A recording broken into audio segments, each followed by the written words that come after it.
चूहों की दौड़ की सबसे रोचक बात यह है कि अगर आप जीत भी जाएं तो भी चूहे ही रहते हैं। और जिसने समझ लिया कि चूहा होना ही नहीं है, तो चूहों की दौड़ में दौड़कर किसको जीत के दिखाना है? अगर मैं जीत के दिखा भी दूं, अगर मैं जीत के दिखा दूं, किसको दिखाना है? क्या कोई इतना महत्वपूर्ण है कि उसको दिखाने के लिए मैं अपने 10 साल खराब कर दूं या 20 साल खराब कर दूं? क्यों दिखाऊं? और अंततः तो साक्षी भाव से खुद को ही देखना है। और यदि मैं अपनी चेतना के सही रास्ते पे नहीं हूं, तो दुनिया की नजर में कितने भी सही रास्ते पे हूं, वो सही रास्ता कैसे हो सकता है? मेरा सही रास्ता तो मेरी चेतना, मेरी अंतरात्मा तय करेगी। और यदि मेरी अंतरात्मा इस बिंदु पर सुकून महसूस करती है कि मुझे उस चूहों की दौड़ में शामिल होना ही नहीं है, तो नहीं होना है। और मैं कल से, मुझे डॉक्टर सिंघवी साहब ने कई जिक्र किए बापू के, कि कैसे उनकी कथा में लोग, और गुजरात के लोग कितने दानी हैं वो भी पता लगा। सूरत के बारे में विशेष रूप से पता लगा कि 50 करोड़ 100 करोड़ का दान हुआ, एक अस्पताल बन गया। फिर कथा हुई, फिर 125 करोड़ का दान हो गया, इससे एक और अस्पताल बन गया।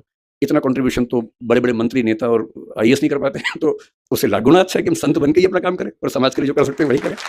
तो मैं बापू बहुत कृतज्ञ हूँ कि मैं तो इस लालच में था कि मैं ज़्यादा सुनूंगा, पर मुझे बताया गया कि मुझे सुनाना ज़्यादा है, सुनना कम है। ये ऐसी ज्यादती है, बहुत बहुत ज्यादती है आपकी, कि मुझे ज़्यादा समय दिया आपने और बापू कम बोल रहे हैं। इसका उल्टा होना चाहिए था, पर ठीक है, आपने अपना कुछ मुझे सोची होगी इसके पीछे। अब मैं सरदार पटेल पर आता हूँ, जो मेरा मूल विषय है। सरदार पटेल के बारे में आजकल जब लोग बोलते हैं तो एक अजीब सा भाव बहुत प्रचलित हो गया है कि जब तक हम महात्मा गांधी और नेहरू जी की 4 बुराइयां ना कर दे, लोग बहुत सोचते हैं कि पटेल की तारीफ हो नहीं पाई ठीक से। तो मैं उस तरह का आदमी नहीं हूं, मैं पहले स्पष्ट कर रहा हूं। आप अगर ये उम्मीद कर रहे हैं कि मैं गांधी जी को 4 लाइनें सुनाऊंगा और नेहरू जी के बारे में 4 गलत बातें बोलूंगा, मैं ऐसा नहीं करूंगा। मेरा मानना है कि एक बहुत बड़ी लड़ाई एक व्यक्ति नहीं लड़ता है, एक टीम लड़ती है। और टीम में हर व्यक्ति का अपना चरित्र होता है, अपना व्यक्तित्व होता है, अपनी भूमिका होती है। हम ये नहीं कह सकते कि एक ही व्यक्ति पर्याप्त था, बाकी सब यूं ही थे, ऐसा नहीं। सबकी अपनी अपनी महत्ता थी, अपनी भूमिका थी। एक बहुत बड़े रंगमंच पे हर व्यक्ति का अपना किरदार होता है, और उस किरदार को करीने से निभाना, यही उसकी मानता होती है। मैं ये जरूर मानता हूं कि सरदार वल्लभ भाई पटेल जितने सम्मान के हकदार थे, उतना हमारी पीढ़ियों ने उनको दिया नहीं। ये हमारी पीढ़ियों पर लानत की बात है, ये मैं जरूर मानता हूं, और ये हमें सुधारना चाहिए। क्यों सुधारना चाहिए? मैं कुछ ऐसी बुनियादी बातें आपसे कहूंगा। क्योंकि मैं यूपीएससी के लिए पढ़ता पढ़ाता हूं, तो इतिहास पर लंबा लेक्चर देना तो सामान्य बात है। पर आज जो ऑडियंस, मैंने पूछा पहले कौन लोग रहने वाले हैं, तो बताया कि स्कूल के बच्चे होंगे, कुछ समाज के लोग होंगे। तो मैं ये मान के आया था कि हमें बहुत आसान बातें करनी है, मुश्किल बातें नहीं करनी है।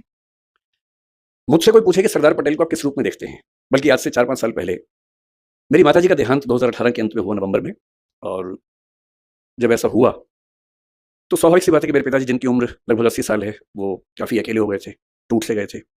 वो भी बहुत एक्टिव हैं, पढ़ते लिखते हैं, किताब हर महीने किताब लिखते हैं, एक मैगजीन निकालते हैं। मुझसे ज़्यादा युवा हैं, मैं तो उनकी तुलना में बूढ़ा हूँ।